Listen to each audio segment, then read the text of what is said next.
तो मैं आपका दोस्त डॉक्टर राजीव शर्मा। आज हम बात करेंगे बहुत ही कॉमन टॉपिक की, जिसको बोलते हैं ईटिंग डिसऑर्डर्स, खाने की परेशानी। और सरप्राइजिंगली ये उन लोगों में होती है जिन लेवल्स में खाना ज़्यादा अवेलेबल है, जैसे हायर क्लासेस में, मॉडल्स में, एक्ट्रेसेस में। बेसिकली ईटिंग डिसऑर्डर्स औरतों में या गर्ल्स में कंपेयर टू मेल्स या बॉयज़ कहीं ज़्यादा कॉमन होता है। आमतौर ये टीनेजर की एज में स्टार्ट होता है, लगभग 12-15 साल की उम्र में, जब पहली बार ये समझ आने लगती है, ये बॉडीली कॉन्शियस होने लगते हैं।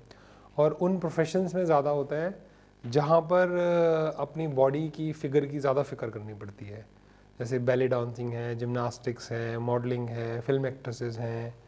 तो इन प्रोफेशंस में या टीनेजर्स हैं जिनमें पीयर प्रेशर बहुत ज़्यादा है, उनके रोल मॉडल्स जो हैं वो कुछ फिल्मी हीरोइंस हैं जिनके फिगर ज़ीरो हैं, तो उनको मैच करने के करते करते कई बार बच्चे कुछ ज़्यादा ही डाइट कंट्रोल कर लेते हैं, और जिसके काफ़ी नुकसान होते हैं। उनमें से एक बीमारी होती है जिसको बोलते हैं एनोरेक्सिया नर्वोज़ा। एनोरेक्सिया नर्वोज़ा में क्या होता है, जितना भी नॉर्मल वेट होना चाहिए, मान लीजिए किसी का वेट अगर 50 केजी होना चाहिए, तो उसका वेट लगभग 15% कम होगा नॉर्मल एवरेज वेट से। सो वो 35 किलो, 30 किलो, 25-26 किलो तक भी मैंने फीमेल्स देखी हुई हैं जिनको एनोरेक्सिया नर्वोज़ा होता है।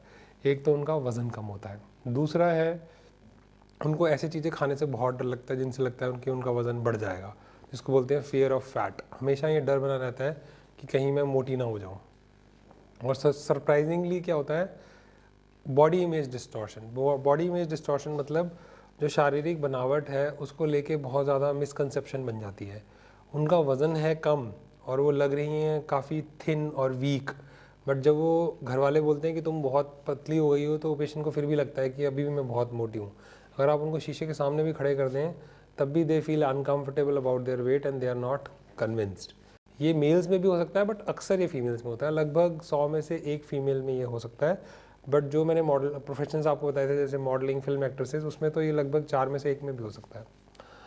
उसमें बड़ा आसान तरीका है पता लगाने का। जैसे हम बोलते हैं जो गाल अच्छे लगते हैं हमें क्योंकि यहाँ बकल पैड ऑफ फैट होता है, ये सबसे लास्ट होता है जो वेट लॉस में जाता है। अगर ये पैड ऑफ फैट चला गया तो वो चेहरे पे नूर नज़र नहीं आता। हो सकता है वेट कम भी हो जाए जो है, बट पता लग जाएगा कि ये डाइटिंग, ओवर डाइटिंग से कम हुआ है या हेल्दी तरीके से कम किया गया।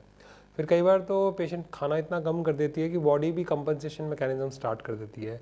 इसमें एक क्राइटेरिया होता है अमेनोरिया। अमेनोरिया का मतलब है कि उनको पीरियड्स आने ही बंद हो जाते हैं, और ऐसा 3 महीने से ज़्यादा होता है कि पेशेंट क्योंकि खाना नहीं खाती तो बॉडी कोशिश करती है जितनी वो एनर्जी बचा सके वो बचा ले। तो ये 3-4 क्राइटेरिया हैं जिसके बेसिस पे हम डायग्नोस करते हैं एनोरेक्सिया नर्वोज़ा या ईटिंग डिसऑर्डर्स। और इसमें और भी अजीब सी चीज़ें होती हैं, जैसे पेशेंट जो है जानबूझ के, पेशेंट को भूख लगती है बट वो जानबूझ के खाना नहीं खाती हैं। वो रात को एक्सरसाइजेज करती हैं, या खाना जो है उन बड़ी अजीब अजीब जगह मिलता है, बेड के नीचे छुपा हुआ, डस्टबिन में, या एक चपाती खुद खाई, एक पेट को खिला दी, और सडनली घर वाले धीरे धीरे नोटिस करते हैं कि उसका वेट कम होता जा रहा है और वो प्री ऑक्यूपाइड होती जा रही है वेट से, खानों की बातों से। और अगर घर वाले उनको उस बारे में बात करते हैं तो इरिटेट हो जाती हैं, खुद से वॉमिटिंग्स भी इंड्यूस कर लेती हैं वज़न कम करने के लिए। सो इसको बोलते हैं ईटिंग डिसऑर्डर्स या एनोरेक्सिया नर्वोज़ा।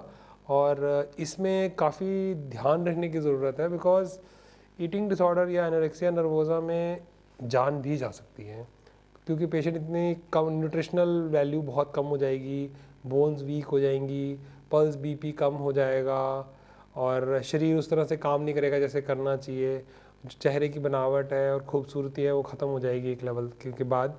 तो ये काफ़ी ख़तरनाक रूप धारण कर सकती है और इसका इलाज ज़रूर कराना चाहिए, और पेशेंट को प्रॉपर मेडिसिन और काउंसलिंग की ज़रूरत है।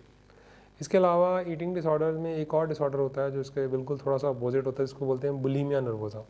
बुलीमिया नर्वोज़ा में ओवर ईटिंग होती है। यहाँ पे जो इंटरेस्टिंग डिफरेंस है, एनोरेक्सिया नर्वोज़ा में तो वज़न जो है वो नॉर्मल से कम है और किसी को भी पता लग जाएगा कि कुछ प्रॉब्लम है, बट बुलीमिया नर्वोज़ा में फीमेल जो है उसका वज़न बिल्कुल नॉर्मल है, उसके वज़न में कोई प्रॉब्लम नहीं है, बट प्रॉब्लम ये है कि वो बिंज ईटिंग करती है। बिंज का मतलब होता है थोड़े समय में बहुत सारा काम करना।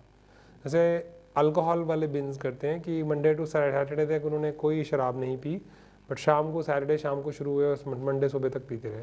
उसी तरह वैसे तो बच्चे पढ़ाई नहीं करते, बट एग्ज़ाम आ गए तो एक दिन पहले लगातार 12 घंटे पढ़ लिए। उसी तरह पेशेंट भी 4 से 5 दिन का खाना जो है वो 1-2 घंटे में ही खा जाती हैं। और क्योंकि उसके बाद बॉडी वेट तो नॉर्मल है, इसका मतलब किसी ना किसी तरीके से वो कैलोरीज बाहर भी आती हैं।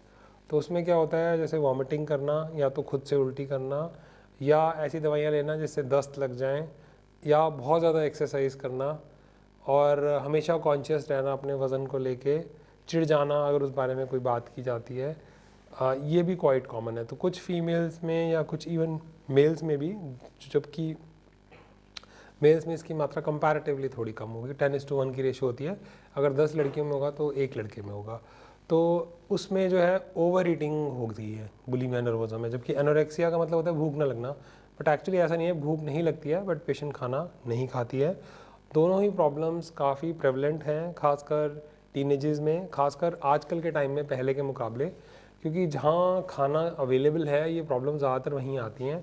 डेवलपिंग कंट्रीज़ में ज़्यादा, डेवलप्ड कंट्रीज़ में ज़्यादा होती हैं, या हायर मिडिल क्लास में ये प्रॉब्लम्स कहीं ज़्यादा होंगी। और उन प्रोफेशंस में, जैसा कि मैंने आपको बताया, acting, modelling, ballet dancer, gymnastics, जो भी प्रोफेशन ऐसी नीड करता है, या पीयर प्रेशर में जहाँ पे भी आपको ये सेल्फ कॉन्शियस बहुत ज़्यादा होता है अपने वेट को लेके। सो थैंक यू फ्रेंड्स, आज के लिए